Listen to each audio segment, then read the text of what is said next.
Video शुरू करने से पहले मेरी एक रिक्वेस्ट सुन लो। नीचे अगर आप लोगों ने अभी तक सब्सक्राइब नहीं किया है तो प्लीज सब्सक्राइब कर दो। तो चलो फिर एंजॉय करो इस वीडियो को।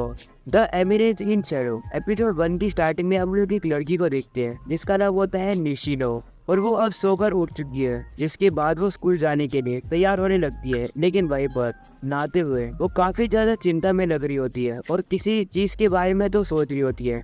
जिसके बाद वो अपने स्कूल के लिए निकल जाती है। वहाँ पर वो गेट को खोलती है, जिसके बाद उसे ऐसा लगता है कि उसके गेट के बाहर काफी सारे रिपोर्टर उसका इंटरव्यू लेने आए हैं। इसको देखकर वो काफी ज्यादा हैरान हो जाती है, लेकिन तभी उसको रियलाइज होता है कि ये तो उसका वहम है। और अब उसकी आंखों के सामने उसका ड्राइवर खड़ा होता है। उसका ड्राइवर निशिनो से पूछता है क्या हुआ, लेकिन वो कोई भी रिप्लाई नहीं करती है और कहती है कुछ भी नहीं है। जिसके बाद वो स्कूल में पहुंच जाती है, जहाँ पर वो काफी ज्यादा खुश लगती है। और हमें पता लगता है कि निशिनो पूरे स्कूल में काफी ज्यादा पॉपुलर है। सभी स्टूडेंट निशिनो को गुड मॉर्निंग करते रहते हैं और निशिनो भी उन्हें रिप्लाई करती है गुड मॉर्निंग। वहीं पर स्कूल के अंदर पहुंचने के बाद निशिनो देखती है कि एक लड़का वहाँ पर खड़ा होता है, जिसको देखकर वो कहती है कि ये लड़का मुझे बिल्कुल भी पसंद नहीं है। उस लड़की का नाम होता है कागनो। उसकी ग्रेड बिलो एवरेज है और साथ ही साथ उसके लुक भी ऑर्डिनरी है। जिसके बाद निशिनो कागनो को गुड मॉर्निंग करती है। वही कागनो निशिनो को गलत नाम पुकार कर निशिमुरा कहकर उसे गुड मॉर्निंग कहता है। वहीं पर निशिनो अपना गुस्सा कंट्रोल करके कागनो को बताते कि मेरा नाम निशिमुरा नहीं है। तभी कागनो कहते हैं कि तुम एक एनपीसी हो और मुझे सिर्फ उन लोगों के नाम याद रहते हैं जो कि मेरी लाइफ में इम्पोर्टेंट कैरेक्टर हैं। माफ करना, आजकल मेरी नींद पूरी नहीं हो रही है, इसलिए शायद से मैं तुम्हारा नाम भूल गया हूँ। ये सुनकर निशिनो कहती है तो ये एक मिस्टेक थी। इसके बाद मन में कहने लगती है कि तुम मेरी क्लास में मेरे ही साइड में 3 महीने से बैठे हुए हो और तुम्हें अब तक मेरा नाम याद नहीं हुआ है। वो कागनो को माफ करके कहती है कि कोई बात नहीं, गलती तो सभी से होती है। तो कागनो कहते हैं माफ करना, तुम्हारा नाम तो निशितानी है ना। ये सुनकर निशिनो परेशान हो जाती है और कागाने को अपना रियल नेम बताकर कहती है कि मैं हूँ निशिरो और मेरा पूरा नाम है अकाने निशिरो। उनकी कन्वर्सेशन खत्म होने के बाद कागनो क्लासरूम में जाने लगता है। वहीं पर निशिनो कागनो को नीचे से देखकर कह रही होती है कि कागनो का क्राइम ये नहीं है कि ये मेरा नाम गलत लेता है, इसका क्राइम ये है कि ये मेरी तरफ कभी भी देखता नहीं है। इसकी आंखें मेरी डायरेक्शन में तो आती है, लेकिन ऐसा लगता है कि ये कहीं और ही देख रहा है। और जब भी मैं इसके बारे में ये बात याद करती हूँ तो मुझ में इसके लिए हेट और भी ज्यादा बढ़ जाता है। जिसके बाद हम लोग क्लासरूम का सीन देखते हैं, जहाँ पर सभी स्टूडेंट निशिनो को घेर कर उससे ये बात कह रहे होते हैं कि तुम नेक्स्ट ड्रामा में मेन रोल करने वाली हो ना। ये तो काफी ज्यादा अच्छी बात है और हम लोग तुम्हें देखने जरूर आएंगे। वही निशिनो मन में कहने लगती है मैंने अपनी पावर में सब कुछ किया है ताकि मैं कागनो के साथ इंटरेक्ट ना कर पाऊँ। अगर मेरा बस चलता तो मैं इसे पूरी तरीके से इग्नोर कर देती, लेकिन कुछ रीजन की वजह से मैं ऐसा नहीं कर पाई। वही हमें कागनो को दिखाया जाता है जो कि क्लासरूम में सबसे अकेला बैठा हुआ 20,000 से भी ज्यादा टाइम हैंड ग्रिपिंग कर रहा होता है। जिसके बाद नेक्स्ट सीन में हम लोग देखते हैं कि निशिनो वॉशरूम में जाती है। जिसके बाद वो बताती है कि जब वो मिडिल स्कूल में थी तो एक इंसिडेंट के कारण उसे अपने शो बिजनेस से ब्रेक लेना पड़ा और उसी इंसिडेंट की वजह से सारे रिपोर्टर उसको घेर लिया करते थे। निशिनो बताते हैं कि उस इंसिडेंट के बाद से वो अपने आप को एक मास्क के पीछे छुपाती आ रही है। जिसके बाद कागनो को दिखाया जाता है जो कि स्कूल के टेरेस पर होता है और एक बुक पढ़ रहा होता है जिसके अंदर मैजिक की चीज लिखी होती है। उसको देखकर वो कहता है कि मुझे और पावर चाहिए। जिसके बाद क्लासरूम का सीन दिखाया जाता है, जहाँ पर टीचर किसी स्टूडेंट से कहती है कि क्या कोई स्कूल फेस्टिवल में हेल्प करना चाहेगा। तो निशिनो हाथ खड़ा करती कहती है मैं हेल्प कर सकती हूँ। जिस पर टीचर से मना करके कहती है नहीं, तुम्हारी आज एक्स्ट्रा क्लास है तो तुम हेल्प नहीं कर पाओगी। इस पर सभी स्टूडेंट भी निशिनो से हंस के कहते हैं कि तुम इतनी बिजी रहती हो कि तुम्हें एक्स्ट्रा क्लास लेने की जरूरत पड़ती है। साथ साथ टीचर कागनो से भी हेल्प मांगती है तो कागनो टीचर से हाँ कर देता है। जिसके बाद निशिनो अकेली क्लासरूम में बैठी होती है और वो कहने लगती है कि वो इतने दिनों से टीचर की पेट बनकर रह रही है ताकि सारे स्टूडेंट और टीचर उसे पसंद करे। उसने इस चीज का पूरा ध्यान रखा है कि कोई भी उसे नफरत ना करे और इसी तरीके से वो अपनी लाइफ में जीती आई है। जिसके बाद उसे किसी पियानो की बजने की आवाज आती है तो पता लगता है कि वो पियानो कागनो बजा रहा होता है। क्लास खत्म होने के बाद निशिनो अपने ड्राइवर को कॉल लगाती है ताकि वो उसको लेने आ जाए, लेकिन उसका ड्राइवर कॉल नहीं उठा रहा होता है। तो हमें पता लगता है कि कुछ गुंडे लोग निशिनो के ड्राइवर को पूरी तरीके से मार रहे होते हैं और उसको बेहोश कर देते हैं।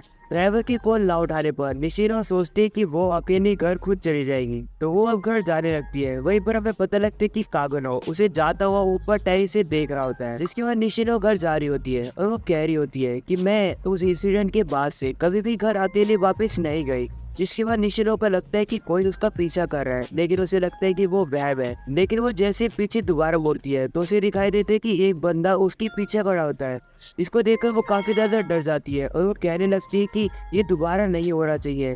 वो दौड़ने लगती है, तभी उसके सामने एक गाड़ी आ जाती है, जिसमें से एक बंदा निकलकर निशिनो को पकड़ लेता है और उसे बेहोश करने लगता है।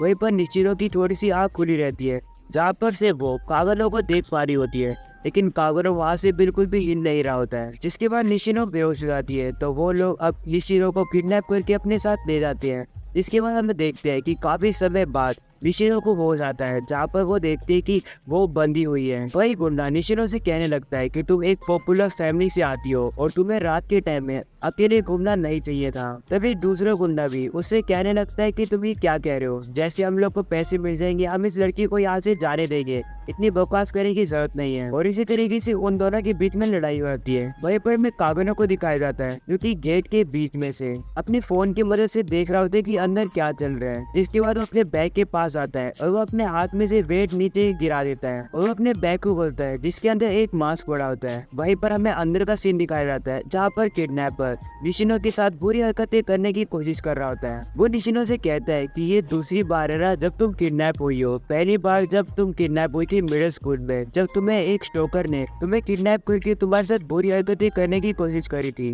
वो किडनैपर निशिनो की कपड़े निकाल कर कहने लगता है कि मैं तुम्हें उससे ज्यादा अच्छी मेमोरीज देने वाला हूँ। तभी उन्हें ऊपर से कहीं से आवाज आने लगती है, तो वो देखते हैं कि ऊपर तो खिड़की के पास कोई होता है। वो असल में कागनो होता है, लेकिन उसने मास्क लगाया होता है तो कोई भी उसको पहचान नहीं पा रहा होता है। जिसके बाद वो कांच तोड़कर अंदर आ जाता है। वो लोग उससे पूछने लग जाते हैं कि आखिरकार तू हो कौन। तो कागनो बताता है कि मैं तो सिर्फ एक स्टाइलिश सा एक स्नेयर हूँ। जिसके बाद वो किडनैपर गुस्से में आके कागनो के ऊपर हमला करने लगते हैं गन निकाल कर, लेकिन कागनो भी एक चाकू जैसी चीज निकाल कर उसके ऊपर मारता है। उसके बाद काफी ज्यादा तेज स्पीड में जाकर उस बंदे को पकड़कर एकदम जमीन पर फेंक देता है। जिसके बाद उसके मुंह पर काफी जोर जोर से लात मारने लगता है। वहीं पर दूसरा किडनैपर कागनो की तरफ देखकर हंसता है। जिसके बाद वो बंदा अपनी गन को नीचे गिरा देता है और कागनो से कहने लगता है कि मैं काफी ज्यादा बोर हो गया था। पहले मैं आर्मी में रहा करता था, लेकिन अभी छोटे मोटे किडनैपिंग के काम करना मुझे बिल्कुल भी पसंद नहीं आया है, तो शायद से तुम मुझे अच्छी लड़ाई दे पाओगे। वही कागनो भी कहने लगता है कि ये परफेक्ट है, मैं भी किसी आर्मी वाले से लड़ना चाहता था। जिसके बाद उन दोनों की बीच की लड़ाई शुरू हो जाती है। वहीं पर आर्मी वाला किडनैपर कागनो के ऊपर थोड़ा सा भारी पड़ रहा होता है और कागनो का थोड़ा खून निकाल देता है। वहीं पर कागनो अचानक से खड़ा होता है और उसके हाथ में एक क्रोबार आ जाता है। वहीं पर वो मिलिट्री वाला बंदा कहने लगता है कि तुम इस क्रोबार से मेरे को नहीं हरा पाओगे। मैं मानता हूँ कि तुम एक अच्छे फाइटर हो, लेकिन तुम मुझे अभी नहीं हरा पाओगे। अगर तुम्हें मुझे हराना है तो तुम्हें मेरे सीधा हेड पर एम करना होगा, लेकिन मैं तुम्हें अटैक करने नहीं दूंगा। तभी अचानक से कागनो काफी ज्यादा सीरियस हो जाता है और काफी ज्यादा तेज स्पीड में उस बंदे के ऊपर अटैक करता है और उसके हाथ को पूरी तरीके से कुचल देता है क्रोबार से। कागनो उसे बताने लगते हैं कि वो क्रोबार की असली पोटेंशियल पर पहुंच चुका है और अगर बात करी जाए कैसे, तो उसने रात के टाइम में मोटरसाइकिल गैंग को हराया है और इसी चीज से उसकी काफी प्रैक्टिस हो गई है। ये सुनकर वो बंदा डर जाता है और कागनो से कहने लगता है कि तो तुम वही बर्सर्कर हो इसके बारे में लोग बात करते आ रहे हैं। तभी वो बंदा जाकर गन उठाने लगता है, लेकिन कागनो से पहले पहुंचकर उसके पैर पर काफी ज्यादा जोर से हमला करता है। जिसके बाद वो बंदा खड़ा ही नहीं रह पा रहा होता है।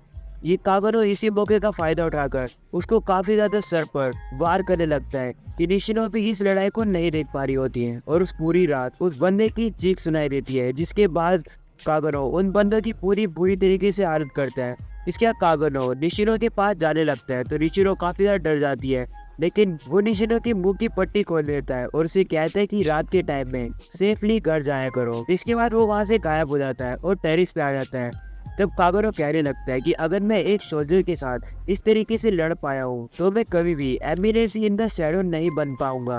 नेक्स्ट सीन में हम लोग देखते हैं कि वहाँ पर पुलिस और निशिनो के पेरेंट्स पहुंच जाते हैं। निशिनो बताती है कि उसके डैड ने अपनी पावर का यूज किया ताकि किसी भी पब्लिक को इस इंसिडेंट के बारे में ना पता चले, और एंड में जिसने उसकी जान बचाई उसने की वो आइडेंटिटी भी नहीं जान पाई। जिसके बाद नेक्स्ट सुबह का हम लोग सीन देखते हैं जहाँ पर निशिनो स्कूल में आती है, सभी लोगों को गुड मॉर्निंग करती है और इस बार जब वो कागरो से मिलती है तो कागरो उसका इस बार सही नाम लेकर उसे गुड मॉर्निंग करता है, जिसको सुनकर निशिनो काफी ज्यादा हैरान हो जाती है और कहती है कि इसने तो मेरा नाम सही से लिया है। इसके तो कहती है कि मुझे ऐसा लग रहा है कि ये अब इस बार मेरी आंखों में डायरेक्टली देख रहा है। मुझे अब रियलाइज हो रहा है कि कागरो मेरी तरह ही है, वो अपनी जिंदगी को एक मास्क के पीछे ही छुपा कर जीता है और ये थॉट मेरे दिमाग में कभी भी पहले नहीं आया और मैं इस बारे में अब कभी नहीं जान पाऊंगी।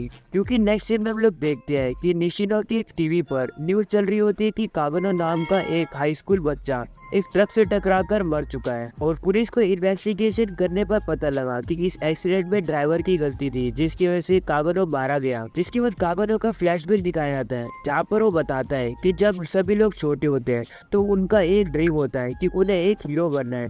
उसी तरीके से कागनो को भी एक हीरो बनना था, लेकिन जैसे जैसे लोग बड़े होते गए उनके अंदर का ये ड्रीम, हीरो बनने वाला ड्रीम खत्म होता गया। लेकिन मैं उन लोगों से अलग था, मेरे अंदर अलग ही पैशन था हीरो बनने का। मैंने हर स्किल को मास्टर किया ताकि मैं स्ट्रॉन्ग बनता जाऊं। वो मास्क के पीछे सब कुछ छुपा के रखता था। वो स्कूल में दिखाता था कि वो एक ऑर्डिनरी स्टूडेंट है जिसके ग्रेड बिल्कुल नॉर्मल है और वो बिल्कुल हार्मलेस है उनके लिए, लेकिन मास्क के पीछे वो ट्रेनिंग करता था ताकि वो और भी ज्यादा स्ट्रॉन्ग बनता रहे। लोग हमेशा अपने हीरो बनने के ड्रीम को छोड़ देते हैं, जिससे मुझे काफी बुरा लगता है, लेकिन फिर भी मैंने अपने ड्रीम को नहीं छोड़ा, मैंने मेहनत करती रही।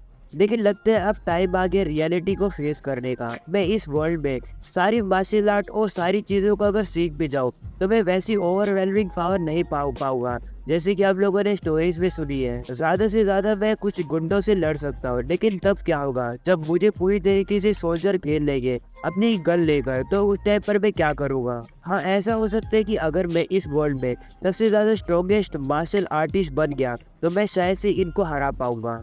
लेकिन मेरा तब क्या होगा जब आसमान से न्यूक्लियर मिसाइल मेरे ऊपर गिर जाएगी, मेरी सारी मसल, मेरी जितनी भी स्किल पाई है वो सब कुछ इवापोरेट हो जाएगी और इसी को हम लोग ह्यूमन बॉडी कहते हैं। मुझे एक ऐसा बीइंग बनना है जिसकी कोई भी लिमिट ना हो, जिसकी बॉडी न्यूक्लियर बॉम्ब से इवापोरेट ना हो पाए। जिसके बाद हम लोग देखते कि कहानी में आ जाता है ट्विस्ट। ये बंदा हो जाता है अब रिइनकार्नेटेड दूसरे वर्ल्ड के अंदर, जहाँ पर हमें दिखाया जाता है कि उसके पीछे काफी सारी लड़कियां खड़ी होती है। वो उसे कहती है कि आपने उसको पूरी तरीके से सराउंडेड कर लिया है, उसके पास भागने के लिए कोई भी जगह नहीं रह रही है।